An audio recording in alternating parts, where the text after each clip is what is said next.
Right, let's talk more about the state of disaster declaration in regards to the flooding. We're joined by the Gift of the Givers founder, Dr. Imtiaz Sooliman. Dr. Sooliman, a very good evening to you. Grateful for your time. You work in disaster situations regularly in this country. How unusual is it to have such flooding in 7 of the country's 9 provinces? Kamikila, good evening to you. It's not normal to see that kind of stuff. But then again, the weather pattern hasn't been normal since the tsunami of 2004. We've seen enormous changes in weather patterns in the country, the continent, and throughout the world. We've seen Cyclone Ida in 2019. At the same time, when we had the cyclone affecting Malawi, Zimbabwe, and Mozambique, we had severe floods in Durban around the same time. We had a severe flooding in Durban last year. And you got strange weather patterns. In the Eastern Cape, you got floods on one side and water deprivation on the other side. Similar situation in the Northern Cape. And again, in Gauteng, you've got floods on the one side and water deprivation, not because of drought, but because of inefficient municipal systems.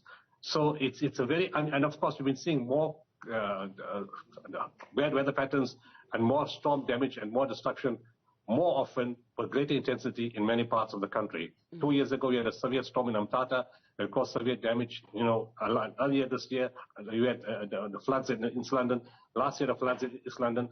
So the frequency of the disturbances or the destruction or the natural disasters is happening more often and getting bigger in terms of the destruction and the damage it causes in that period of time.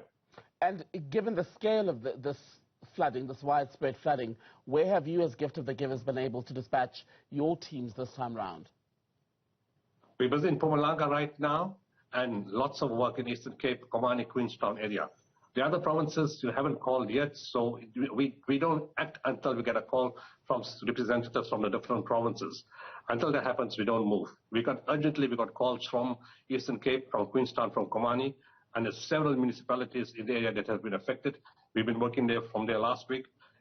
This morning, right now as I'm talking to you, in the Mpumalanga area, close to Maladan, you couldn't enter. More than 35 villages have been cut off. Then, the municipal people, disaster management people, put some rocks in the gap in the river where the bridge is broken. And my teams, together with the mayor and the councillors and local disaster people, carried the food items that we brought across the bridge by foot and took it to the other side. They made arrangements for somebody, for a taxi to come. So the taxi loaded the items and they could take it to villages 30 kilometers away. 80 families were affected on the one side. They came back, went to another side with 61 families, came back and went back again, 45 families. It's all small families, but it's scattered in several villages.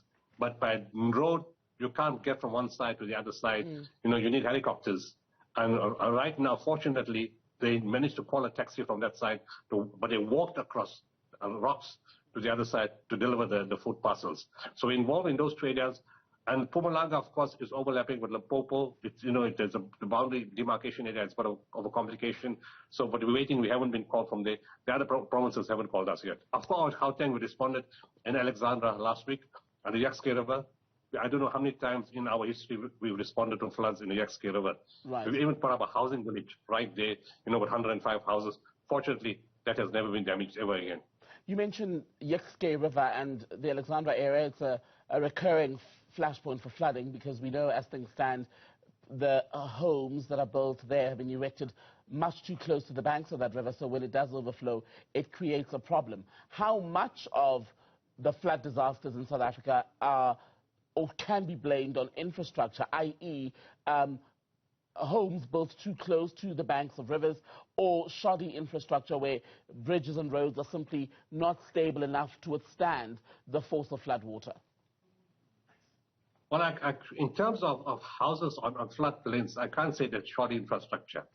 It's people who live in low-lying areas. The KZN floods was a total disaster last year, but so many homes getting washed away.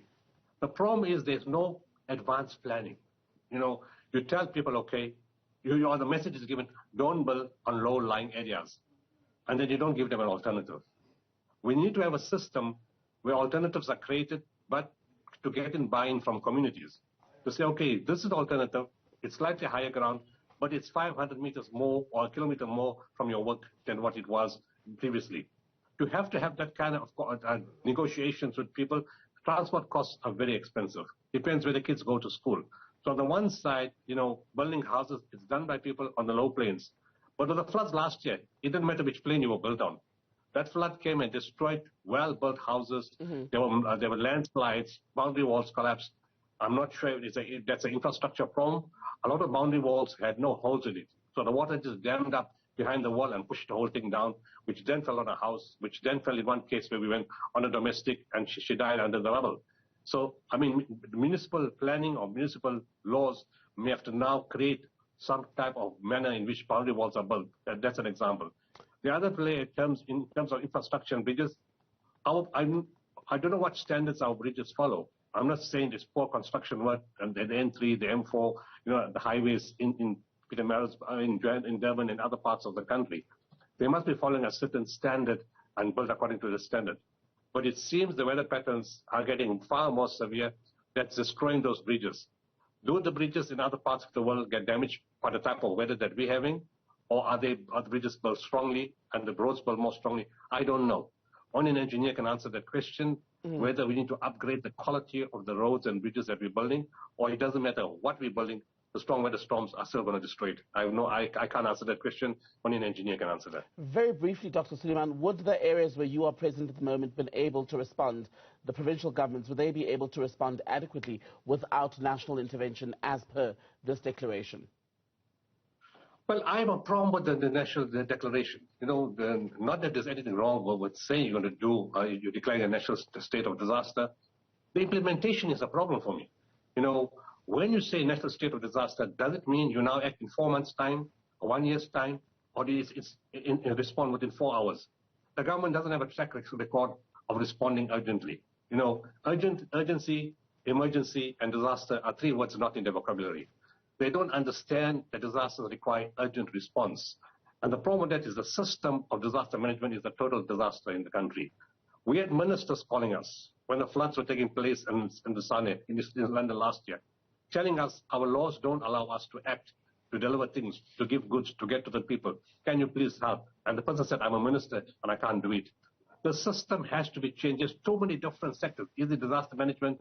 Is it human settlement? Is it water and sanitation? Is it cocktail? Is it national? Is it provincial? Is it local? Is it it's police unit? Is it defense force? Who's in charge? And that's the problem. So on the one side, the system is chaotic. Secondly, when the disaster happens, they declare the state of disaster for COVID. How many hospitals got PPEs in time? In fact, more of the money, about 14.7 billion, went missing. The PPEs were not delivered. Oxygen points were not put in. Additional staff was not put in hospitals. Additional equipment was not put in. What kind of a state of disaster are you declaring? The floods in 2022 in KZN. Up till now, a lot of places haven't been rebuilt. The water system is a mess. The sewage system is a mess. The roads have not been properly fixed up. Houses have not been built. Again, how fast does it filter down to the people? Is the same thing going to happen here? Will we see disaster people tomorrow morning in the different areas? Will the helicopters come?